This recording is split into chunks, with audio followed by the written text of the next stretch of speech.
everyone, my name is Sydney, and today we'll be talking to Henry, a climate skeptic who doesn't necessarily believe that climate change can be attributed to human activity.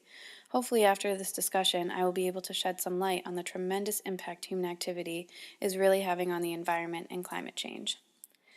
Alright, let's get started. Okay, Henry, what do you think of climate change and how much do you think it's impacted by human activity? I am a skeptic because there's so much contradicting information by scientists on this topic. Alright, could you give me an example? Yeah, for instance, there are 70,000 scientists that have signed a petition circulated by the Oregon Institute of Science and Medicine, saying in part that in the foreseeable future, there's no cause for catastrophic heating of the Earth's atmosphere. Okay, well, as a rebuttal to that, I would go ahead and say that global temperatures have increased by 1.8 degrees Fahrenheit, or about 1 degree Celsius, since 1880, which is a steeper increase in temperatures in a much more shorter time span than we have seen historically. And actually, 2016 was the warmest year on record, with 8 of the 12 months, January through September minus June, being the warmest on record for those respective months. Okay, my next question for you is, do you believe the amount of carbon dioxide and other pollutants in the atmosphere is affecting climate change? Well, it could be affecting the temperatures, but I think most of it is getting trapped in the oceans rather than the atmosphere. Well, that's true. The amount of carbon dioxide being absorbed by the upper layer of the ocean has been increasing by about 2 billion tons per year. The acidity of surface ocean has also increased by about 30%, making sustainability for marine life increasingly difficult. But atmospheric carbon dioxide has also been increasing. It has historically been about 300 parts per million, but right now it's at about 407.79 parts per million. Okay, my next question is, if not human activity, then what do you think is contributing to climate change? Well, you gave a good answer. I would like also to point out that the rise in Earth's average temperature is kind of cyclic because there was a steady rise during the 70s, a lull in the rise in temperature of the Earth in the 90s, and a return to rising in the 2000s. So it seems to be having a cyclic pattern. Okay, well, it's reasonable to assume that some changes in the climate can be attributed to the sun's energy output. However, if the warming were caused solely by the sun's energy, scientists would expect to see warmer temperatures in all layers of the atmosphere, the stratosphere, troposphere, etc. But instead, they have observed cooling in the upper atmosphere and a warming at the surface level atmosphere. And that's because greenhouse gases, carbon dioxide, methane, nitrous oxide, fluorinated gases, trap heat in the lower atmosphere. So, to put it simply, greenhouse gases trap heat at a ground level, and we're emitting greenhouse gases at unprecedented levels, and our Earth is warming at rates that we have not seen historically. So, I think the facts speak for themselves. Well, I can't rebuttal that. This is a very good answer.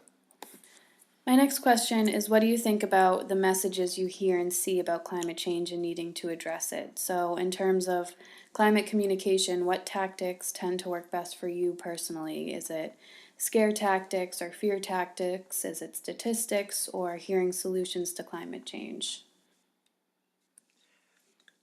The thing that influences me most is when I hear convincing arguments by famous or well-known scientists. So, what about if you were to hear a celebrity or an actor or famous actress supporting the cause, like Leonardo DiCaprio? He's such a big advocate for climate change. that doesn't influence me that much. Okay, so strictly scientists and facts and statistics. Yeah, or engineers that designed the computer models that predict future trends. Okay. Do you think some communities or populations are more vulnerable to the effects of climate change? Now that makes sense to me. That's the case in most situations. I agree. An example of climate vulnerability in this case could be coastal regions with sea level rise. Yeah, Global sea levels have risen about 8 inches over the last century, but the rate in the last 2 decades is nearly double of that the last century. yeah. The next question I have is, do you think that there are things that we can do and policies we can enact which could reduce the impact of climate change? Well, I would like to answer it in such a way that the target date that was set by the Kyoto Protocol would require much higher taxes and many more regulations. The US is predicted to lose 2.4 million jobs plus $300 billion in economic output loss. So the average household income would drop by about 3,000 and tax revenue would decline by about 100 billion due to less taxing earned income. Okay, And well, all that would reduce the temperature by the year 2100 by a mere 0.14 degrees Celsius.